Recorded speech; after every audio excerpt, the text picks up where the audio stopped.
Good day and welcome back to Elementary 72 Gaming. Now, today I'm actually going to go over what we need to have ready for New World's beginning.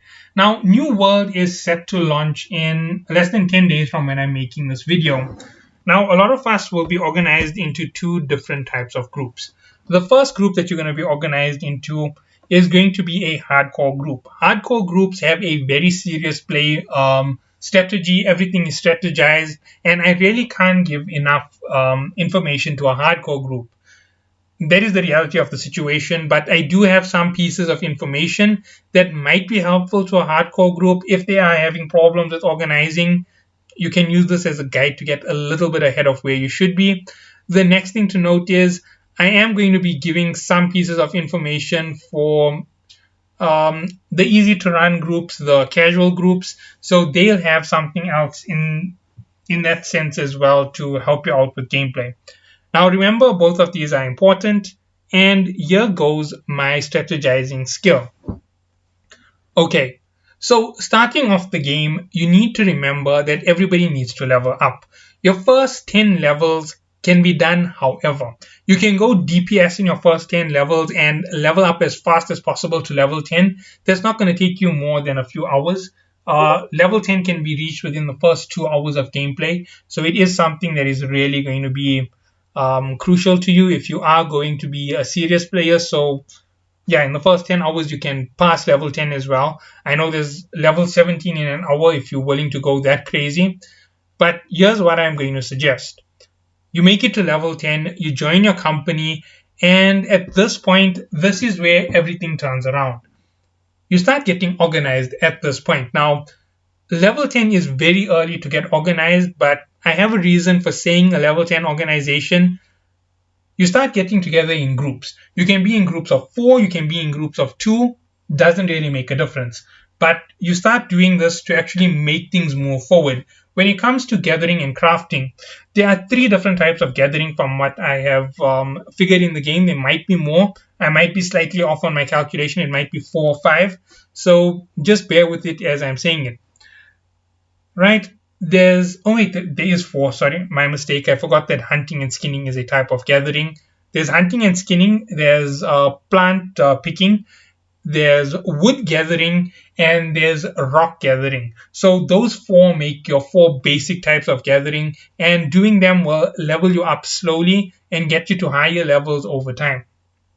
Okay, so let's go on to the next piece of crucial information when it comes to organizing yourself in this method. Since gathering is going to be a backbone for everybody will need to gather some materials at some point, regardless of whether you're going to be hardcore PvP or hardcore PvE. Whether you're going to be casual PvP or casual PvE, you need some gathering skills. To make sure that your gathering goes efficiently, you need to make sure that you break up into a team for each of the 4 types of gathering. So first of all, you're going to get your master hunter. He's going to go and he is going to hunt every single bison out there, or every single wolf, or every single devil's ram, whatever it is that the creature you're hunting for is, you're going to hunt them all. The next thing is, besides him, there's going to be someone in the town. The person in the town is going to gather all the hide together. They're going to fix all the hide. They're going to tan the hide, I think is what you call it. They're going to go, they're going to get it prepped, they're going to get it ready to the next level. And the reason for this is quite simple. By leveling up your crafting skill in a single point, you get better recipe and better efficiencies as you go on into the later stage. And remember, this is early stages of the game. So you have a level 10 and level 12 skill by the time everybody reaches level 15. Your next objective from here is going to be pushing up a little bit more with 1 or 2 more skills. And please bear with me, I'm just being hypothetical on what I'm about to say.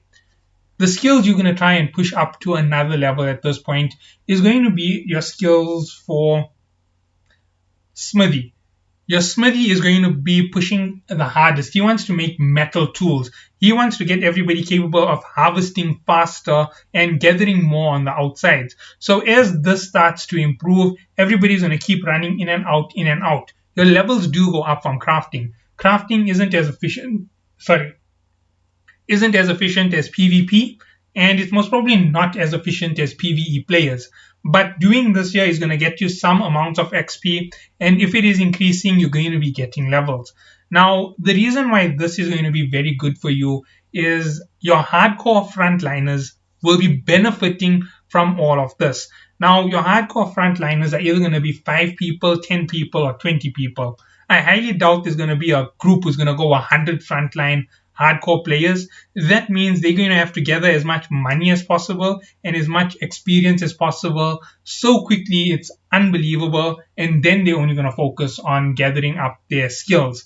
So they're going to go hardcore DPS from moment 1 in the game all the way till they reach level 60.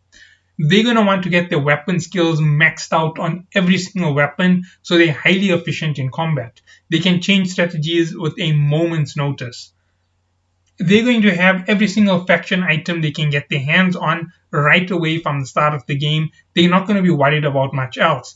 They're going to have cities. They're going to have so many different items under their bag within a matter of hours. Okay, so that is the reality behind what you're looking at for your very hardcore players if they decide to go in a full-scale march. But if you are splitting up your team into gatherers, crafters, and everybody in between, your gatherers and your crafters will form a very good relationship with each other. Moving up to higher class metal tools will allow you to gather quicker. And this means that your gatherers will be able to level up a little bit faster and they'll end up getting a little better materials to work with.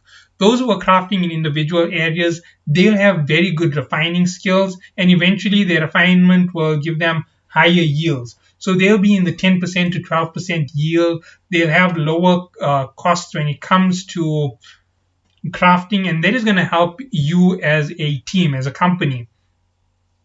When they start producing armor and materials, everybody is going to be in the best set of armor that they can produce. So say, for example, heavy armor, you get a full set of heavy armor from your crafter.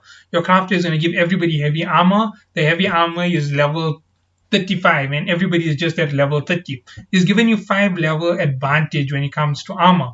Your weapons are 5 levels higher. And that is a big bonus to you. You'll have 5 levels to catch up. At this point, people will now start switching around activities. Your main crafter, who's already far ahead, will start going out and gathering a little bit. He needs to get up his skills. So he'll level up his first gathering skill to level 10. He'll level up his second gathering skill to level 10. All around level 10. He'll come back, he'll refine everything to level 10, and then he will head back to the smithy and he will go up a little bit more with getting to the level 40 gear. At this point, everybody has caught up to level 35 where the gear is, and he's going to now start producing your level 40 or level 45 gear. And as he starts breaking through the next level, everybody is catching up slowly. Now, I know that isn't the ideal thing for a hardcore group, but it is the ideal thing for those members in the lower sections of your group. This isn't for every single member. This is for your basic members, basically. And I hope that you'll understand that that's the way in which I'm phrasing it because it's the easiest for me to phrase. The next thing, when it comes to organizing your groups, a gatherer is a good idea for most of your groups because they'll be able to have the best backpack on. They'll have the best skills for harvesting, for picking up the materials from everything that you're killing all over the place. And it means that you will have to stop less. They'll be able to gather faster. So, example, killing a boar and skinning it, it'll take them 3 seconds, right? It'll take you 5. You're losing 2 seconds on each kill if you're gathering it yourself. You're gaining 2 seconds if they're doing it. So that is your bonus. That is the reason why you want to split things up. And that is also the reason why you want each tool to be the best that it can be. Each person having that level advantage going forward. Now, everybody who has advanced their weapons will have a massive advantage over your crafters and gatherers at this point. However, when they get into the game, they have highly powerful gear. They have excess skill points. They have high efficiency. It's the same thing with those who did the heavy PvP grind in the start and made it to level 40 before they started working on their weapons. At this point, as I'm saying, level 40 was the ideal. They're going to start branching out. They're going to start doing their raids. They're going to start doing their dungeons. And everybody's going to start to catch up to that high level. Recipes will have to be shared with your crafters as the primary. And everybody is now going to start benefiting from what they're making. They're making heavy gear. They're making things in the legendary class. You winning. It's not just you who wins because the crafter is a master. Everybody is winning. They make 40 of the best swords and shields. You only have, okay, wait, let's say that you have a 100-man team and they make 100 swords and shields, right? Because you'll have tanks. And out of your entire group, only 20 are tanks. So 20 tanks get the legendary weapons and shields. And then you have 80 more to sell. You sell it on the market. Your group, your company is now rich because of legendary equipment. And moving forward, you now have that ability of a money backing to get your other items from anybody else who may have a legendary pair of gauntlets or a legendary pair of boots, helmets, tunics, pants, whatever it is. And everybody is now interchanging what they have.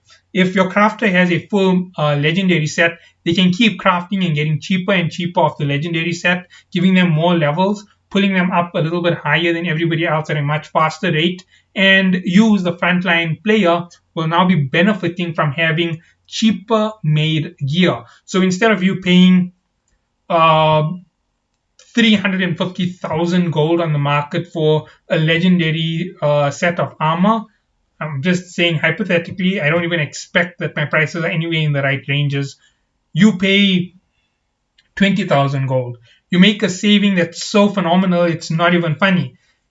Your crafter has such a high level crafting skill, he can keep making money on the market because while he's doing this here for you with the standard amount of materials that you saw on your gear when you made it, he can make 2 items from it. So he's making 150,000 on the market, you getting 150,000 worth of gear.